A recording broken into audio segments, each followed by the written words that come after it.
Bismillahirrahmanirrahim.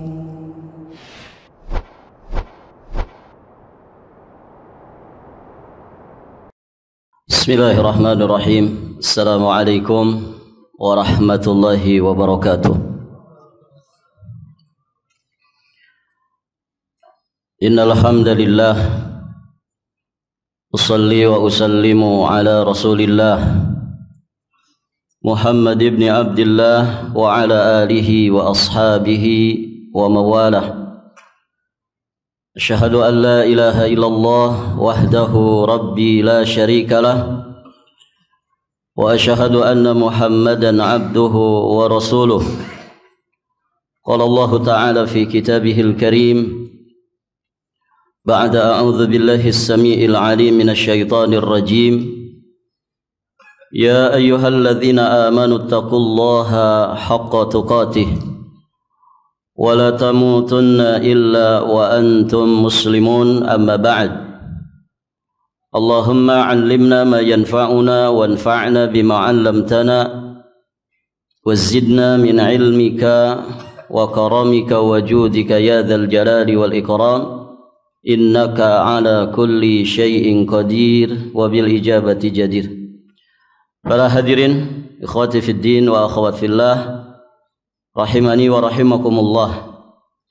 Pada kesempatan ini insyaallah taala kita akan melanjutkan pembacaan dan pembahasan kitab Shalatul Mu'min karya Dr. Sa'id bin Ali bin Wahab Al-Qahtani rahimahullahu taala rahmatan wasi'ah. Kita masih di pembahasan tentang sholatul janazah, mensolati jenazah. Dan kita sampai di pembahasan poin yang ke-19. Betul ya? Sekarang poin 19. Baik. Qala rahimahullahu ta'ala al-masbuqu fi sholatil janazah. Al-masbuq fi salatil janazah. Di poin ke-19 ini kita akan membahas tentang makmum yang masbuk dalam salat janazah.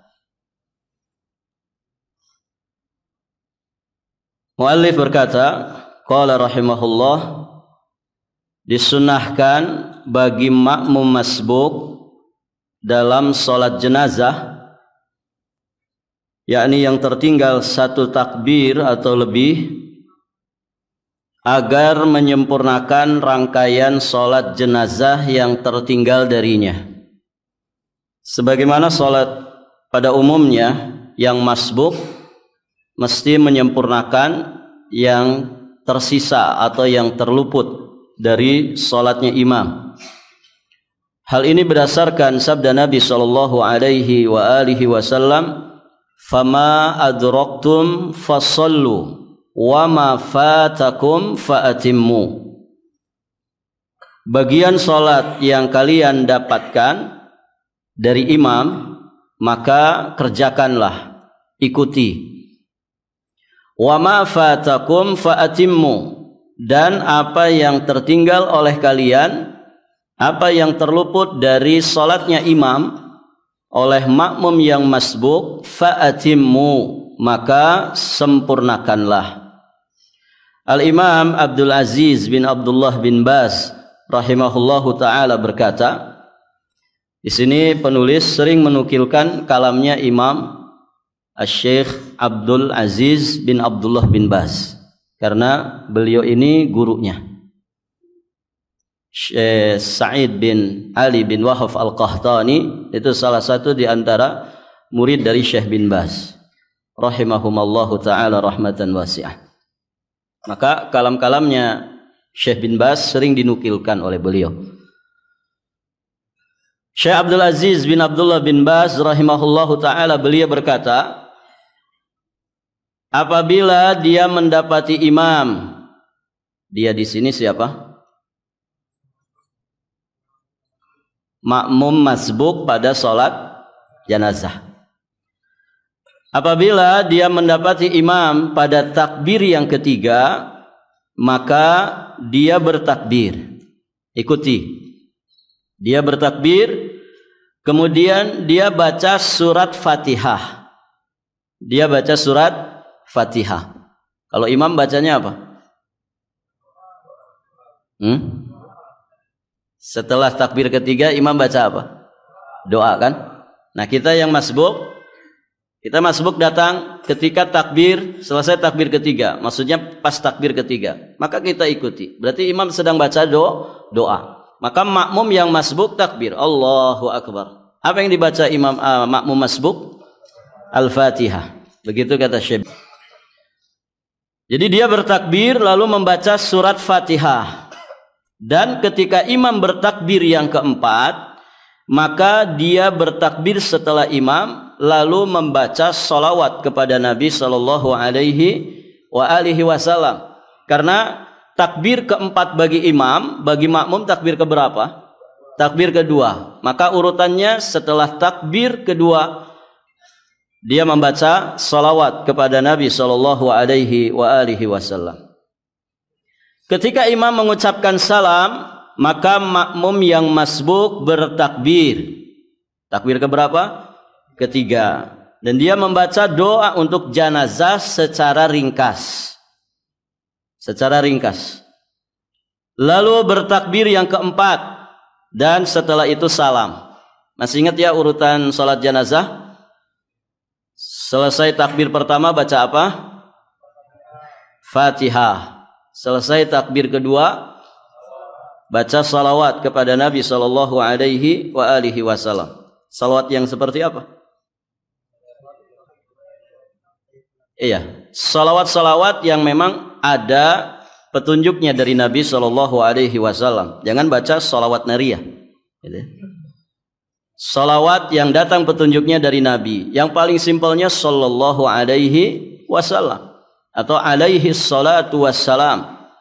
Atau juga Allahumma sholli ala nabiyyina Muhammad.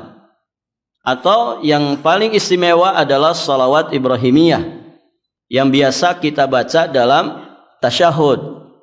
Allahumma sholli ala Muhammad wa ala ali Muhammad kama shallait ala Ibrahim wa ala ali Ibrahim innaka Hamidum Majid. Allahumma barik ala Muhammad wa ala ali Muhammad kama barakta ala Ibrahim wa ala ali Ibrahim innaka Hamidum Majid. Taib. Setelah itu takbir yang ketiga. Selesai takbir yang ketiga apa yang dibaca?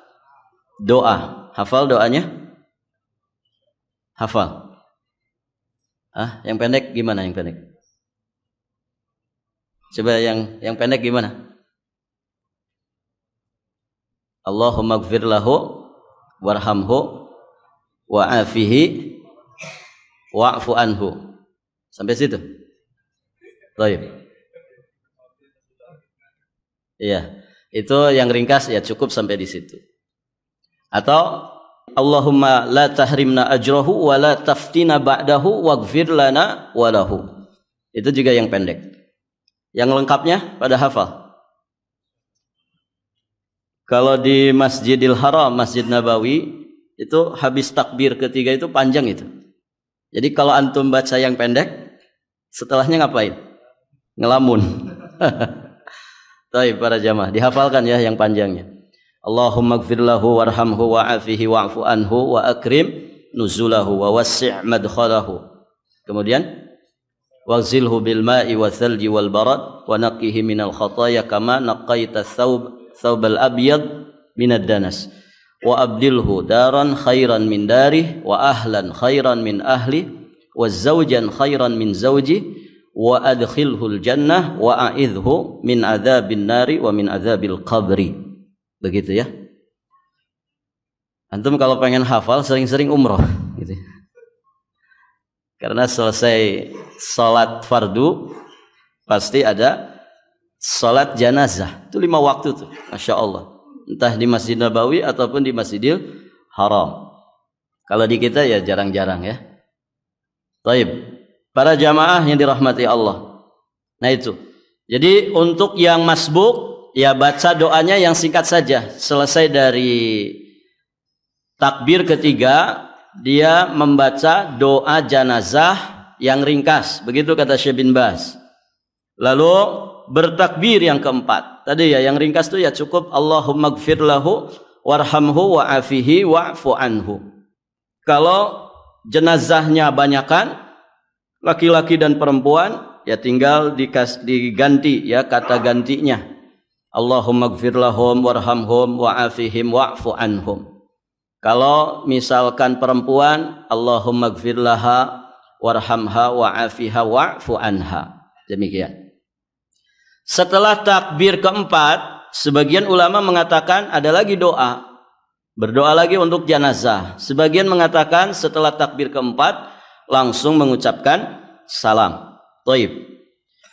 Apabila dia mendapati imam di antara dua takbir, maka dia bertakbir seketika itu juga, lalu membaca surat Al-Fatihah sesuai urutan. Kemudian bertakbir setelah imamnya pada takbir yang dia dapatkan, lalu membaca salawat kepada Nabi Sallallahu Alaihi Wasallam. Ketika imam mengucapkan salam, lantas dia bertakbir dan membaca doa untuk jenazah secara ringkas. Kemudian dia bertakbir lalu mengucapkan salam. Demikianlah apa saja yang didapati oleh makmum masbuk ini, maka dianggap sebagai awal sholatnya. Dan apa saja yang disempurnakannya, maka itulah akhir daripada sholatnya. Sebagaimana sabda Nabi Shallallahu Alaihi Wasallam, "Fama adraktum fasallu, wa ma fatakum faatimmu." Apa yang kalian dapatkan dari salatnya imam, maka ikutilah, kerjakan. Dan apa yang terluput oleh kalian dari salatnya imam, maka sempurnakanlah.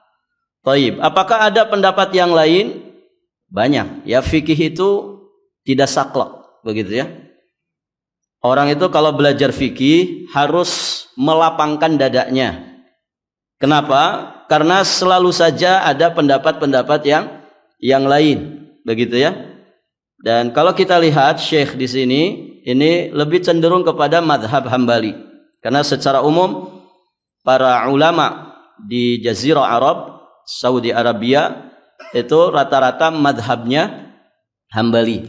Maka kecenderungan fikihnya rata-rata arahnya ke madhab Hambali. Namun tentu para jamaah yang dirahmati Allah, fikih ini ya pembahasan yang luas, pembahasan yang sangat panjang sekali.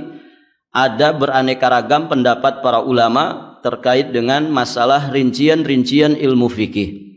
Sehingga ini nasihatnya para ulama, kalau kemudian ada yang berbeda fikihnya dengan kita, jangan terburu-buru untuk kemudian menghukumi, menjustifikasi si fulan tidak sesuai sunnah, si fulan ahlul bidah, ya. Karena barangkali ada fikih-fikih yang belum kita ketahui. Ternyata mereka punya dasar dan dalilnya diperhitungkan. Nah itu para jamaah yang dirahmati Allah. Jadi orang itu semakin belajar mendalam ilmu fikih, semakin bijak dia menghadapi perbedaan yang terjadi di tengah-tengah kaum muslimin. Karena fikih ini pembahasan yang luas. Ini urusan rincian daripada ibadah salat janazah. Antum perhatikan rinciannya sangat banyak sekali. Ini terkait dengan makmum masbuk. Perhatikan di footnote yang beliau sampaikan di sini. Para jamaah yang dirahmati Allah, beliau membawakan pendapat-pendapat yang lain sebagai gambaran ya bagi kaum muslimin. Yang beliau cantumkan pada pembahasannya itulah mungkin apa yang beliau pilih, apa yang beliau cenderung kepadanya. Namun beliau tidak mengabaikan pendapat-pendapat yang lain, makanya beliau nukilkan di sini. Baik, perhatikan. Para ulama berbeda pendapat mengenai cara makmum masbuk di dalam menyempurnakan bagian sholat janazah yang terlewat. Mungkin di sini ada 5 atau 6 pendapat-pendapat ulama yang lainnya terkait dengan masalah ini.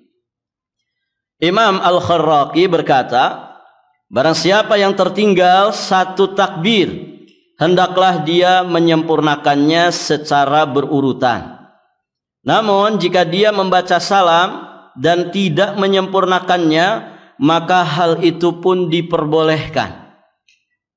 Hal itu pun diperbolehkan. Jadi ngikut imam saja.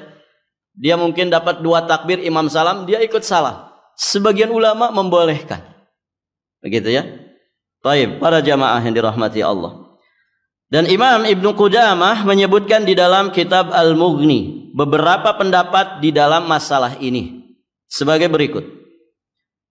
Ada yang berpendapat disunnahkan baginya menyempurnakan takbir yang tertinggal olehnya. Pendapat ini disandarkan kepada Sa'id bin Al-Musayyab, Atha, kemudian Imam An-Nakhai, Az-Zuhri, Ibnu Sirin, Qatadah, Malik, Ats-Tsauri, Asy-Syafi'i, Ishaq, dan juga ulama Ahlur Ra'i. Nah, ini nukilan pertama dari Imam Ibnu Qudamah. Jadi dia menyempurnakan takbir yang tertinggal. Kemudian juga ada pendapat jika dia salam sebelum menyempurnakannya, maka hal itu pun diperbolehkan. Jadi tidak melanjutkan yang terluput dari imam. Pokoknya dapat 2 takbir, imam salam, dia ikut salam. Baik, para jamaah yang dirahmati Allah. Jika dia salam sebelum menyempurnakannya, maka hal itu pun diperbolehkan. Pendapat ini disandarkan kepada Abdullah bin Umar, Al-Hasan, kemudian Ayyub As-Sikhtiyani, juga Imam Al-Auza'i. Mereka berkata, dia tidak menyempurnakan takbir salat janazah yang tertinggal olehnya. Ahmad berkata, ia tidak menyempurnakan. Namun jika dia bertakbir secara berurutan tanpa bacaan, itu pun diperbolehkan. Banyak kan pendapatnya? Barakallahu fikum. Ada pula yang berpendapat, jika dia telah salam sebelum menyempurnakan, maka dikatakan salatnya tidak sah. Perhatikan ini, ada yang berpendapat kalau tidak disempurnakan, dia misalkan ikut 2 takbir saja kemudian salam, ini sebagian ulama berpendapat tidak sah salatnya. Tidak sah salatnya. Ini pendapat Imam Abu Hanifah, Imam Malik, Imam Asy-Syafi'i berdasarkan hadis yang tadi berulang-ulang kita sampaikan, fama adraktum fasallu wa ma fatakum fa'atimmu. Kemudian para jamaah yang dirahmati Allah, Imam Ibnu Qudamah lebih mengedepankan pendapat bahwa jika dia tidak menyempurnakannya, maka itu pun diperbolehkan. Imam Ibnu Qudamah lebih cenderung kepada pendapat tersebut. Kemudian beliau mengatakan pendapat yang lebih benar bahwa jika dia menyempurnakannya, maka dia melakukan takbir berturut-turut tanpa disertai bacaan bersamanya. Tuh, ada lagi yang mengatakan sempurnakan takbirnya, tapi setelah itu dia tidak baca apapun lagi. Berarti hanya takbir, disempurnakan takbirnya, setelah itu salam. Demikianlah yang dikatakan oleh Ahmad. Ia meriwayatkan pendapat ini dari Ibrahim. Dia pun berkata, makmum masbuk segera membaca takbir secara berurutan. Namun jika dia belum mengangkat, yakni mengangkat tangan untuk bertakbir, maka dia menyempurnakan takbir yang tertinggal.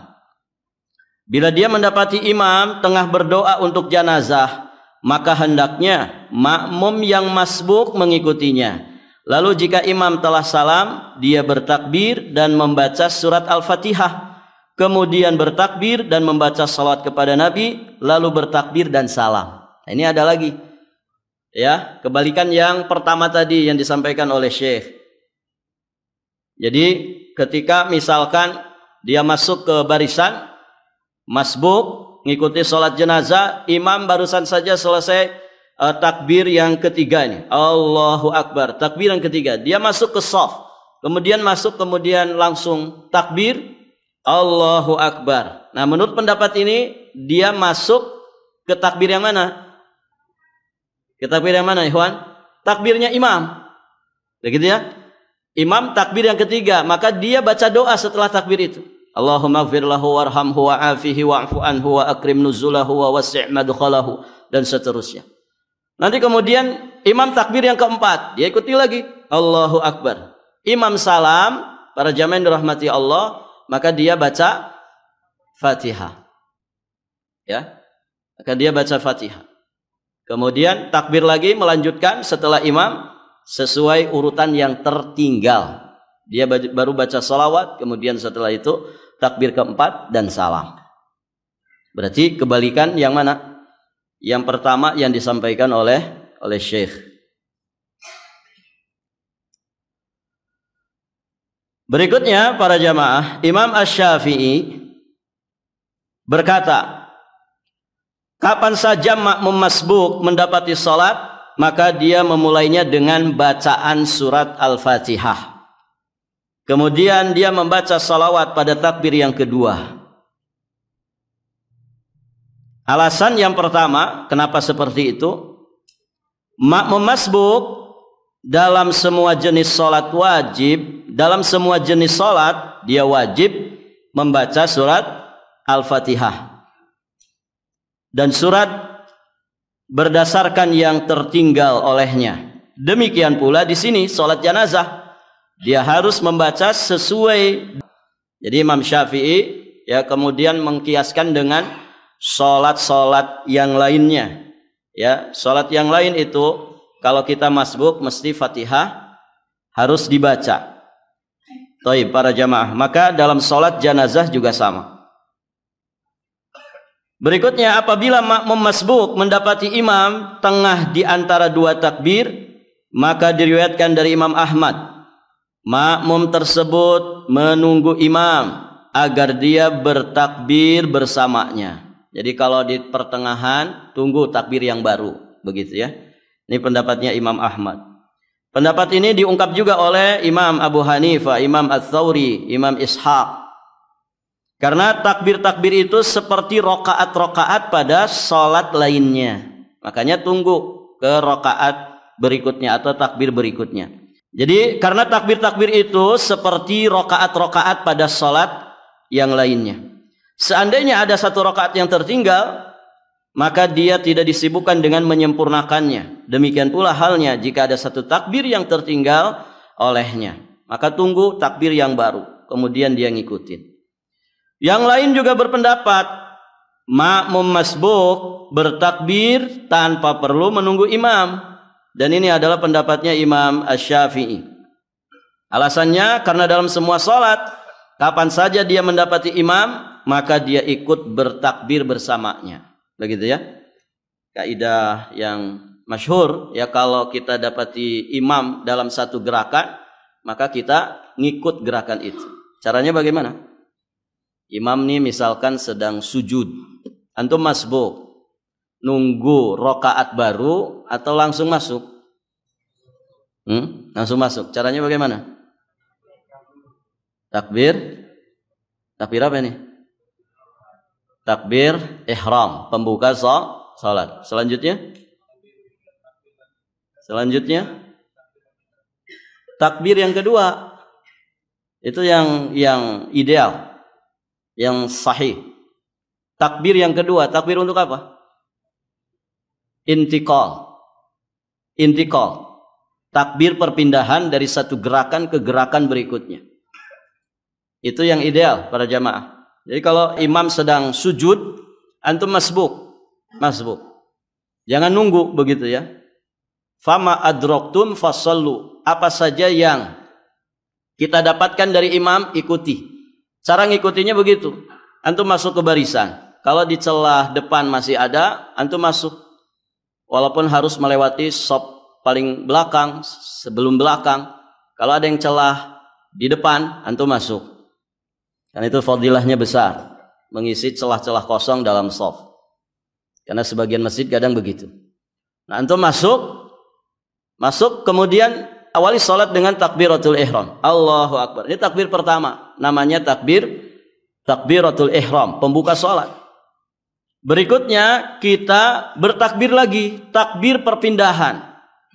ke gerakan salat berikutnya. Karena imam sedang sujud, perintah di dalam hadis tadi ikuti, maka kita langsung sujud setelah membaca takbir intiqal. Mafhum ini? Baik, para jamaah dirahmati Allah. Kalau takbirnya sekali, Allahu Akbar, dia takbiratul ihram, langsung saja dia sujud, boleh? Boleh. Namun dia kehilangan sunnah takbir intiqal. Jadi yang ideal 2 kali takbirnya. Kecuali kalau memang imam sedang baca Fatihah. Imam sedang baca Fatihah langsung saja. Atau imam sedang baca surat, antum langsung masuk Allahu Akbar, langsung ikuti. Gitu ya. Ini di luar daripada gerakan, di luar daripada kondisi imam sedang berdiri. Baik, para jamaah yang dirahmati Allah. Jadi pendapat yang berikutnya, makmum masbuk bertakbir tanpa perlu menunggu imam. Dan ini sekali lagi pendapatnya Imam Asy-Syafi'i. Karena di dalam sholat, kapan saja kita mendapati imam, maka kita ikut bertakbir bersamanya, tidak perlu menunggu. Hal ini bukanlah termasuk menyibukkan diri ya dengan menyempurnakan takbir yang tertinggal olehnya. Dia hanyalah melakukan sholat bersama imam pada takbir yang didapati. Dengan hal ini dia anggap telah mendapati imam.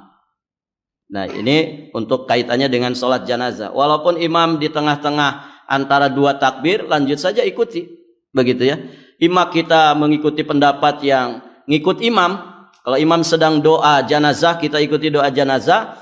Atau pendapat yang tadi yang mengatakan kita sesuai urutan kita.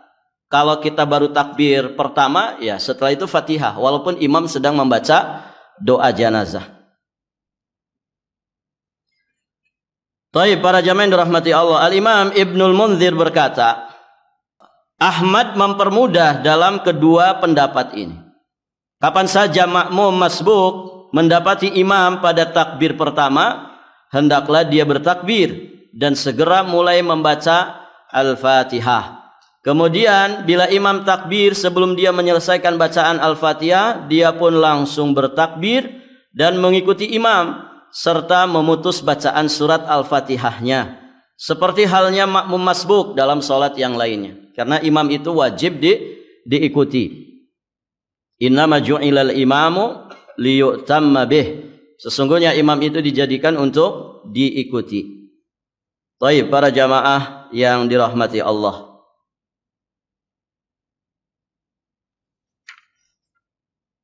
Selesai tentang sholatul janazah. Jadi ada 19 poin, terakhir di poin yang ke-19.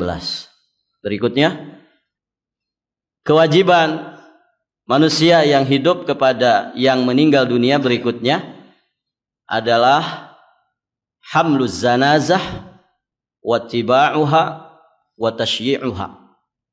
Yakni mengantarkan janazah, mengusung, mengiringi janazah sampai ke mana?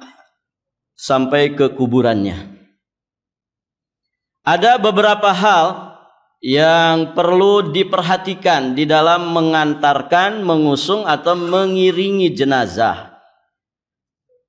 Yang pertama, hukum mengusung dan mengantarkan jenazah adalah fardu kifayah. Apa artinya fardu kifayah?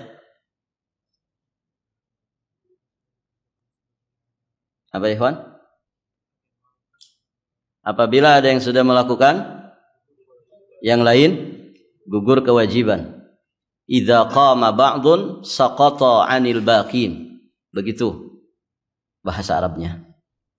Idza qama ba'dun saqata 'anil baqin. Apabila ada yang sudah mengerjakan, yang lain gugur kewajiban. Kalau fardu ain, iya, ain itu ain, ta'yin, individunya, fulan bin fulannya. Semua kita ini wajib, begitu ya. Sehingga ketika ada yang mengerjakan, kita enggak mengerjakan, kita dosa enggak? Dosa. Orang sholat subuh, kita tidak sholat subuh, kita berdosa enggak? Berdosa, karena sholat subuh itu fardu ain. Nah itu. Nah kalau fardu kifayah beda. Kalau ada yang sudah mengerjakan, yang lain gugur kewajiban. Baik, para jamaah. Tapi kalau nggak ada yang mengerjakan, semua nggak mengerjakan, gimana ikhwan? Semuanya dosa. Semuanya dosa. Nah begitu. Nah itu fardu kifayah. Kemudian poin kedua, ada 3 hal yang termasuk proses mengantarkan jenazah. Pertama, mensolatinya kemudian pulang. Ini juga punya fadilah. Karena masing-masing orang mungkin punya kesibukannya, begitu ya. Tidak semua orang bisa menyelenggarakan jenazah dari awal sampai akhirnya. Dia bisa sampai mensolatkannya saja. Ini juga masuk kategori ya, mengantarkan jenazah walaupun hanya sebatas sampai sholatnya saja. Dan ini pahalanya besar. Apa pahalanya? 1 qirat. Berdasarkan hadis yang mungkin sudah berulang-ulang disebutkan. Taib. Dan nanti juga akan disebutkan lagi. Yang kedua, mengiringinya sampai ke kubur. Kemudian berdiri menunggu sampai dikuburkan. Nah ini berarti dia bisa lebih banyak dapat. Ya. Tidak hanya sampai mensolatkan, tapi juga mengantarnya sampai ke kuburan, bahkan sampai dikuburkan.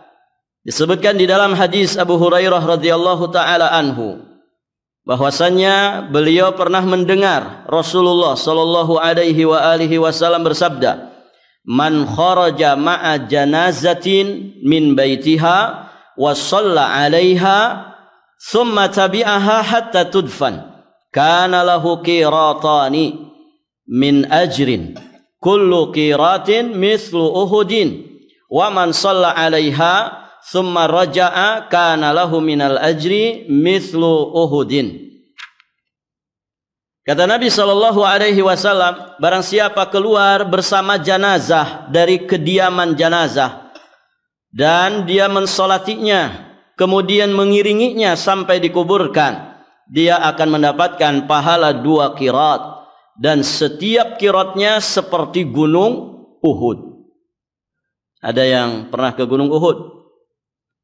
Gunung paling terbesar di kota Madinah, Gunung Uhud. Para jamaah yang dirahmati Allah, disebutkan bahwa Gunung Uhud itu panjangnya 7 km. Berarti dari Rapak ke kilo 7. Gitu. Panjang gak ikhwan? Panjang banget. 7 kilo. Tingginya itu 350 meter dari permukaan laut. Apa orang yang suka naik gunung itu nyebutnya apa? MDPL. Iya, apa artinya itu? Meter di atas permukaan laut, 350. Mungkin kalau berhutan bisa lebih tinggi lagi gitu. Kan di sana nggak ada pohonnya. Lebarnya itu sekitar 2 sampai 3 km antara itu. Berarti gede nggak ikhwan?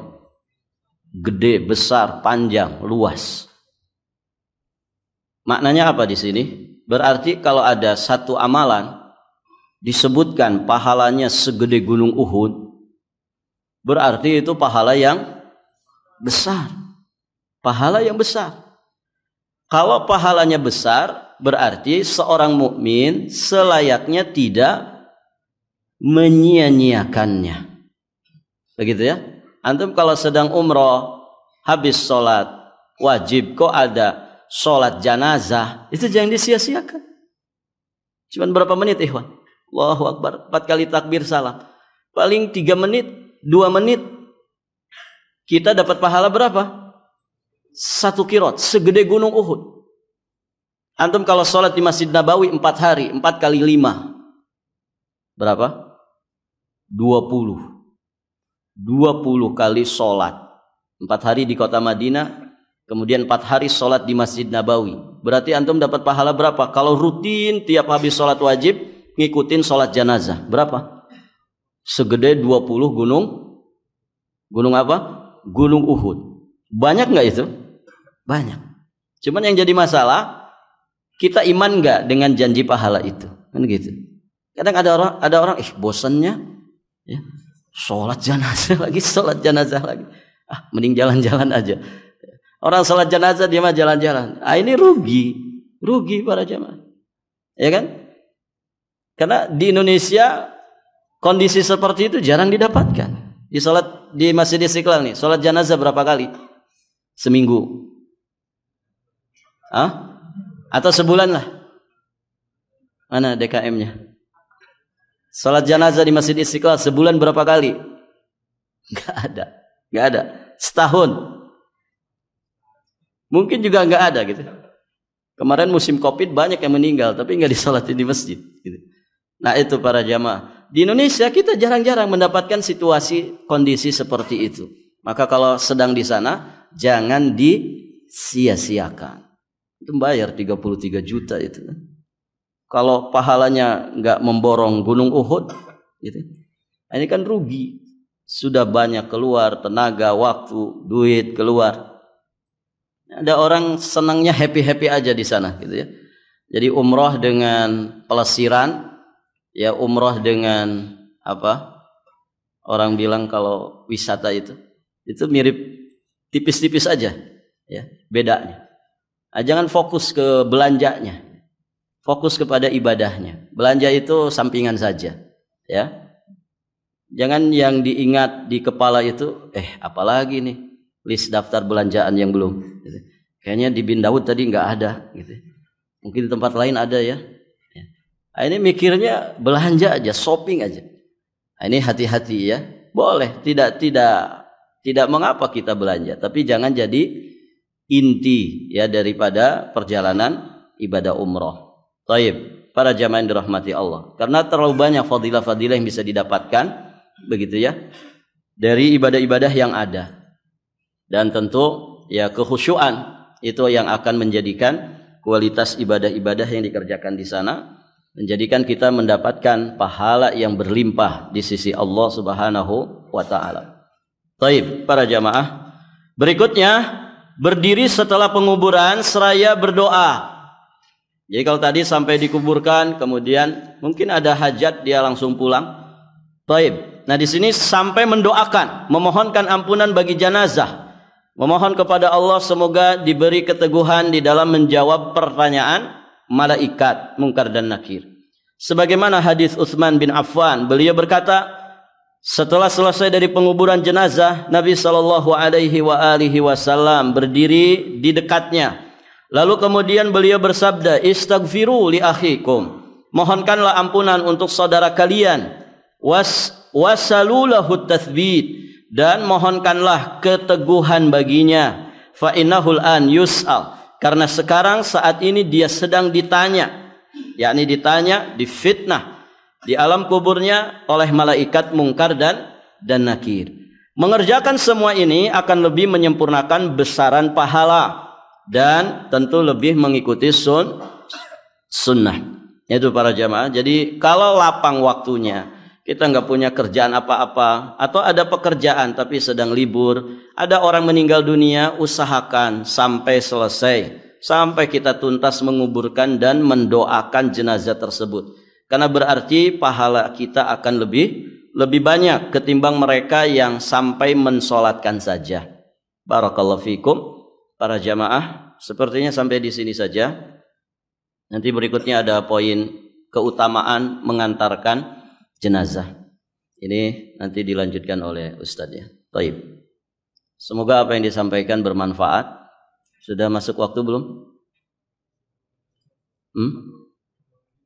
Habis azan ada lanjutan lagi? Biasanya gitu? Enggak. Oh, kalau belum selesai. Kita kan pas selesai ya. Poin kedua selesai. Jadi tidak usah dilanjut ya. Taib. Sudah masuk belum? 1 menit lagi. Ada yang bertanya 1 menit?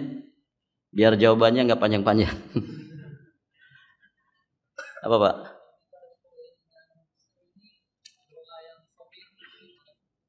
Yang mana ini?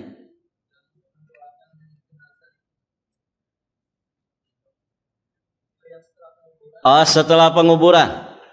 Kalimatnya istaghfiru li akhikum. Mohonkanlah ampunan untuk saudara kalian yang barusan dikubur ini. Itu poin pertama, mengistighfarkan. Poin yang kedua yang disebutkan oleh Nabi, wasalulahu tatsbit, mintakanlah kepada Allah kekokohan. Ya, karena pertanyaan di alam kubur jangan disamakan dengan pertanyaan di dunia. Antum saat ini kalau ditanya seperti pertanyaan malaikat mungkar dan nakir, kira-kira bisa jawab? Wenteng banget, gitu ya. Man rabbuka? Antum jawab apa? Walaupun gak ngerti bahasa Arab, pokoknya jawabannya itu, gitu. Kalau ditanya man rabbuka, jawabannya apa? Rabbi Allah. Wa man nabiyyuka? Oh, ada kalimat nabinya, berarti Muhammad sallallahu alaihi wasallam. Wa madinuka? Oh, ada din-dinnya, berarti Islam. Apa agamamu? Jawabannya Islam. Mudah kan? Ketika masih hidup. Tapi ini bukan pertanyaan begitu saja. Kondisi di alam barzah, ini alam gaib. Kita tidak mengerti sosok malaikat yang datang ke kita seperti apa. Menyeramkankah atau menyenangkan, menggembirakan. Ya, kemudian para jamaah, ini pertanyaan yang mengandung sebab akibat. Jangan bermimpi bisa menjawab 3 pertanyaan ini kalau kemudian kita tidak pernah mengenal siapa Allah, tidak pernah mengenal siapa Rasulullah, apa Islam itu. Makanya penting belajar tentang kitab Salasatul Usul. 3 landasan utama dalam beragama. Karena ini yang nanti akan dipertanyakan oleh malaikat mungkar dan nakir. Diilmui, karena wajib diilmui. Orang-orang kafir ketika ditanya, jawabannya la adri. Tidak, saya tidak tahu. Sami'tun nas yaqulun faqultuhu. Dulu memang di dunia aku mendengar orang-orang nyebutin itu. Aku pun pernah mengucapkannya. Ada enggak orang kafir tapi berperan jadi orang Islam, dia lebih fasih daripada orang Islam? Ada kan? Nyebut Allahnya lebih fasih, nyebut Rasulullahnya lebih fasih dibandingkan sebagian umat Islam yang salam saja disingkat-singkat, mikum. Mikum apa artinya, ikhwan? Mikum. Nggak ada artinya. Kenapa nggak assalamualaikum? Nah, ada orang-orang kafir, mungkin ketika di dunia dia fasih melafalkan Allah, melafalkan Rasulullah, melafalkan tentang Islam. Tapi apakah mereka otomatis bisa menjawab pertanyaan malaikat mungkar nakir? Tentu tidak seperti itu. Orang yang KTP-nya Islam saja belum tentu bisa. Kalau dia tidak mau belajar, tidak mau mengamalkan, tidak mau mempraktekkan. Begitu ya. Maka yang sangat dibutuhkan orang yang sedang dikubur atau barusan saja dikubur adalah at-tasbit. Bagaimana dikokohkan lisannya, dikokohkan jiwa raganya untuk menjawab pertanyaan malaikat mungkar nakir. Yusabbitullahu alladhina amanu bil qawli tsabit fil hayatid dunya wa fil akhirah. Allah Subhanahu wa taala mengokohkan, ya, yusabbitullahu alladhina amanu, orang-orang yang beriman, bil qawli tsabit, dengan ucapan yang kokoh dalam kehidupan dunia mereka, kemudian dalam kehidupan akhirat mereka. Di dunia, di alam kubur, sampai nanti di kehidupan akhirat, orang-orang yang sukses mempertahankan iman dan Islamnya sampai matinya akan dikokohkan. Akan dikokohkan dia untuk menjawab setiap pertanyaan yang merupakan pertanggungjawaban di hadapan Allah Subhanahu wa taala. Maka yang kedua tadi, mintakan kekokohan. Wasalu lahu tatsbit fa innahul an yus'al. Kata Nabi, karena sesungguhnya dia saat ini sedang ditanya. Jadi 2 poin ini intinya. Minta diampunkan oleh Allah, kemudian minta dikokohkan.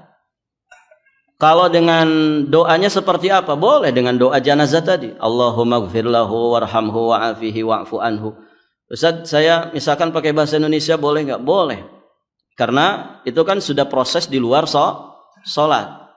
Ya, caranya setelah dikuburkan, ya, kalau di situ ada tokoh bisa memberikan nasihat, ya, tentang kematian, mungkin 5 menit, 7 menit. Setelah itu, ya, dimintakan kepada jamaah untuk menghadap ke kiblat. Ngadap ke kiblat, bukan ngelilingi kuburannya, ngadap ke kiblat. Berarti pastikan di mana kiblat di situ. Semuanya menghadap kiblat, angkat kedua tangan, doakan mayit ini. Kenapa? Karena sebentar lagi dia akan mendapatkan fitnah kubur, pertanyaan malaikat mungkar dan nakir. Boleh pakai bahasa Indonesia, silahkan. Ya Allah, ampunkan segala kesalahan dan dosa-dosanya. Itu doa yang pasti itu. Kalau ada orang mati, siapapun, entah itu ulama besar, entah itu kiai, entah itu ustadz, apalagi orang awam, mesti memintakan ampunan. Ya Allah, ampunkan segala kesalahan dan dosa-dosanya. Terima setiap amal ibadahnya. Karena seorang muslim pasti punya jatah ibadah dalam hidupnya. Maka orang yang beruntung dengan ibadahnya adalah yang diterima di sisi Allah ibadahnya. Maka kita mintakan, semoga Allah, ya Allah terima amal ibadahnya, amal solehnya. Kemudian tadi kata Nabi, wasalulahu tathbit, ya Allah kokohkan, selamatkan, ya luluskan dia, ya dari 3 pertanyaan malaikat mungkar dan nakir. Bayangkan kalau 10 orang, 40 orang mendoakan, semuanya orang-orang mukmin yang tidak menyekutukan Allah Subhanahu wa taala, insya Allah doanya diijabah oleh Allah, dan itu sangat bermanfaat untuk siapa? Untuk si mayit. Para jamaah, kita yang masih hidup saja butuh doa, saling mendoakan, apalagi yang sudah meninggal dunia. Orang meninggal dunia masih bisa berdoa? Tidak bisa. Kita yang mendoakan. Nah, orang-orang kita ini kebulak-balik para jamaah. Ya, orang mati dimintai doa. Mbah, ya, kan sudah dekat di sana, di alam baka sana, sudah dekat dengan Allah. Tolong ya, ini bisnis saya baru dirintis, tolong mintakan ya supaya lancar bisnis saya, rezeki saya. Nah, ini salah kaprah, ini gagal paham. Itu kalau orang yang dikuburnya sedang disiksa, ya, kira-kira komentarnya apa? Komentarnya apa, Ibu? Enaknya kamu ini. Saya loh sedang susah di sini, gitu. Minta-minta, gitu kan. Nah, begitu para jamaah. Dia lebih butuh doa-doa kita, ya. Lebih butuh doa-doa kita. Maka doakan. Tiap hari kita mendoakan kaum muslimin. Allahumma gfir lil muslimin wal muslimat wal mu'minin wal mu'minat al ahya'i minhum wal amwat innaka sami'un qaribun mujibud da'awat. Atau yang ada di Quran, Rabbana gfir lana wa li ikhwanina alladzina sabaquna bil iman wa la taj'al fi qulubina ghillan lil ladzina amanu rabbana innaka raufur rahim. Jadi membaca doa-doa seperti itu jangan nunggu ada orang mati dulu. Tiap hari kita doakan. Terutama kepada orang-orang yang berjasa dalam kebaikan agama, ya, untuk diri kita, ya, itu lebih patut untuk kita doakan. Para masyayikh, guru-guru kita yang lebih dulu meninggalkan kita, itu patut lebih, ya, kita harus mendoakan mereka. Baik, para jamaah, demikian, ya, semoga berfaedah. Jadi begitu ya, ketika selesai menguburkan silakan doakan, ya, dengan doa-doa yang tadi kita sampaikan. Allahu a'lam bis-shawab. Akhiru da'wana alhamdulillahi rabbil alamin wallahul muwaffiq ila aqwamit thoriq. Al-'afwu minkum. Subhanakallahumma bihamdik asyhadu an la ilaha illa anta astaghfiruka wa atubu ilaik. Wassalamu alaikum warahmatullahi wabarakatuh. Anda baru hijrah dan bingung belajar Islam dari mana? Yuk ikut MIA. Mufid Islamic Academy atau MIA adalah sebuah program pembelajaran Islam melalui pembahasan kitab-kitab para ulama yang dibahas secara terstruktur dan berjenjang. Untuk informasi lebih lanjut tentang pendaftaran, teman-teman bisa mengakses di media sosial Mufid TV Official, baik yang ada di Telegram, YouTube, Instagram, maupun di Facebook. Assalamualaikum warahmatullahi wabarakatuh.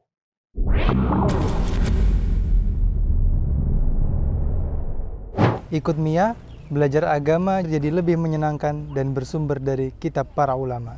Ingin belajar agama secara bertahap? Yuk ikut MIA, belajar secara runut dari kitab-kitab ulama.